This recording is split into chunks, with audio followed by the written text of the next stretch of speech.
African ladies who are on OnlyFans, I have a question for you. Would you sleep with 1,057 men? All right, that number is perhaps too high. How about 100 or so men? And this is in 12 hours, by the way. Well, these two girls have done that.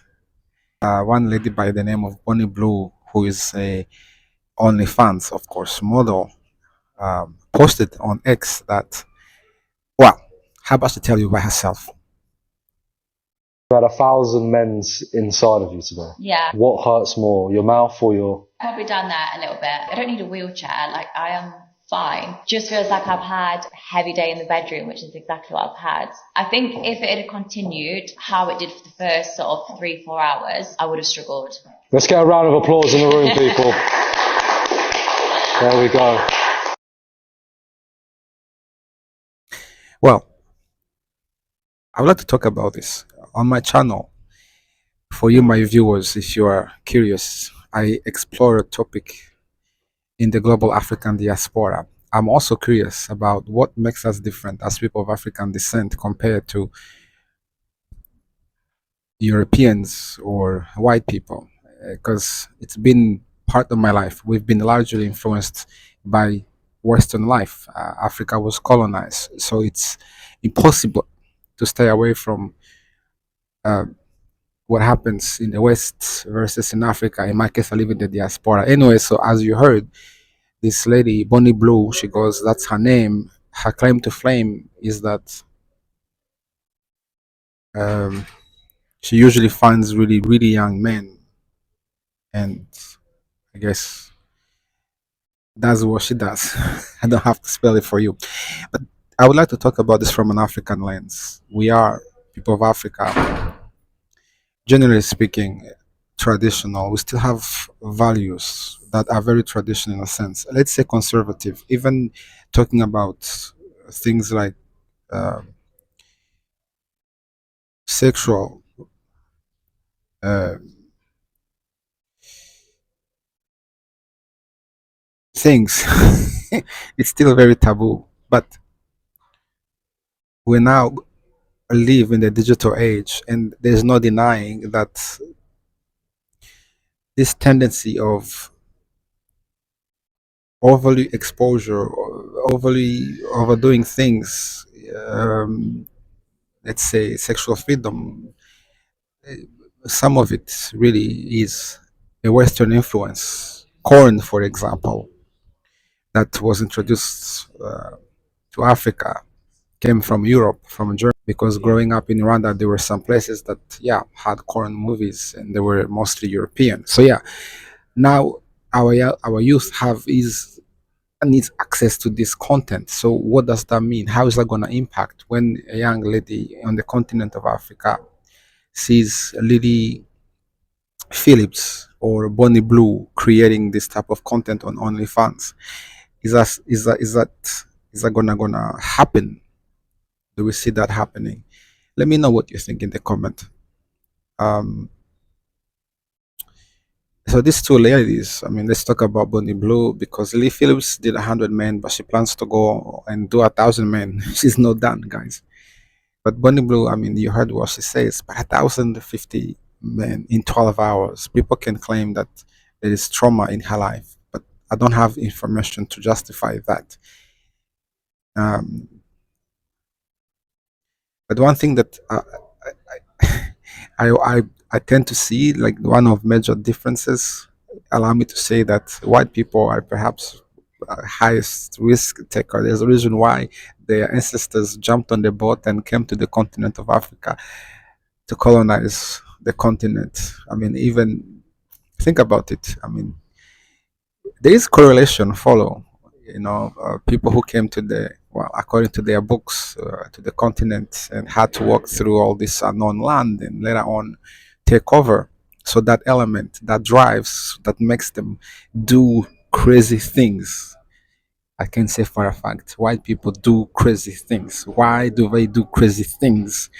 That is always what intrigues me.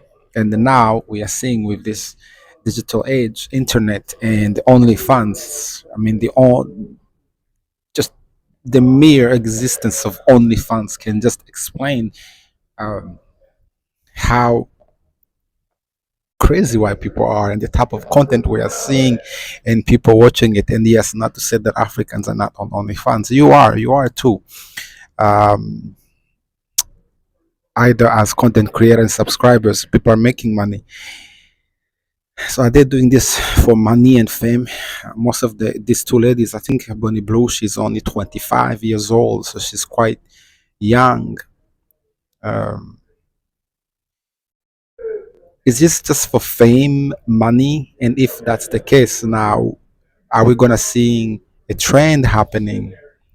One content creator on YouTube was saying that this is the future of corn. You have to do something insane to get the attention.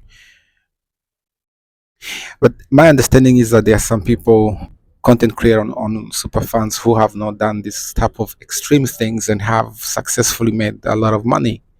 And so, why are these two ladies doing it?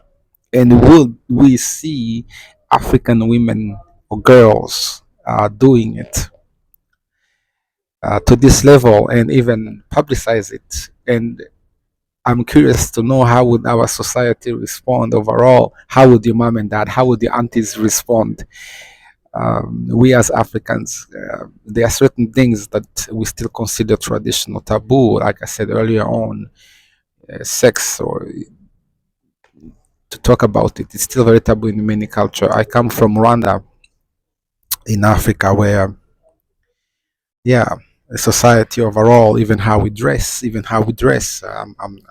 I'm not mistaken, there are many countries in Africa where women cannot wear mini dresses. You know, it's impossible. They cannot do that. Can you tell me which country is that mini dress?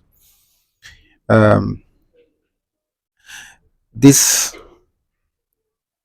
form of doing things to this level, would we call it women empowerment? Is this a positive thing in a very ironic way? What do you think, my viewers? I'm really curious. And but at 1,057 men, is that even healthy? And what would happen if it was the reverse? If it was the reverse, now women in general, I'm just wondering. And so, what's next? Are they gonna do 2,000 men?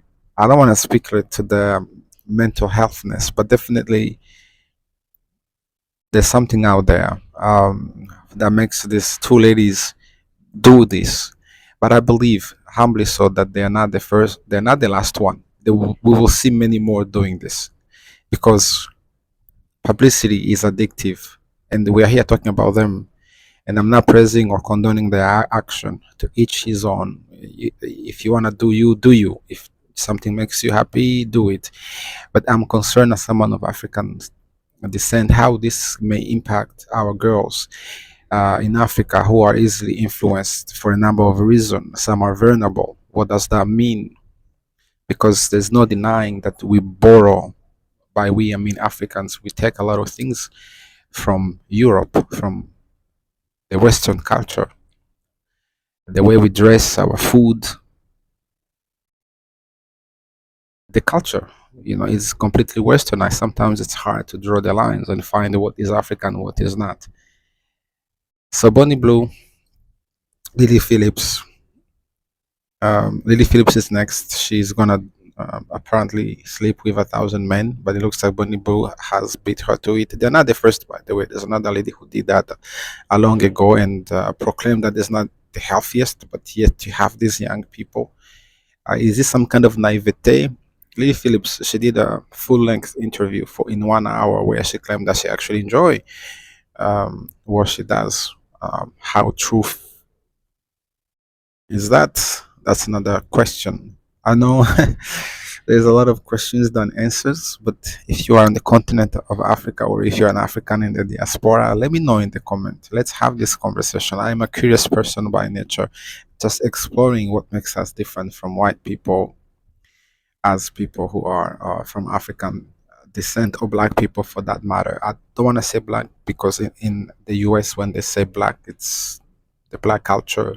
It's necessary our African culture. We don't share 100% similar values and traditions. This is interesting. Is this the way moving forward? That, yeah, um, women, some of them, not all of them, on OnlyFans are gonna be doing this just for fame or money? And would the amount of money that they're being paid justify going through this? Let me know in the comments.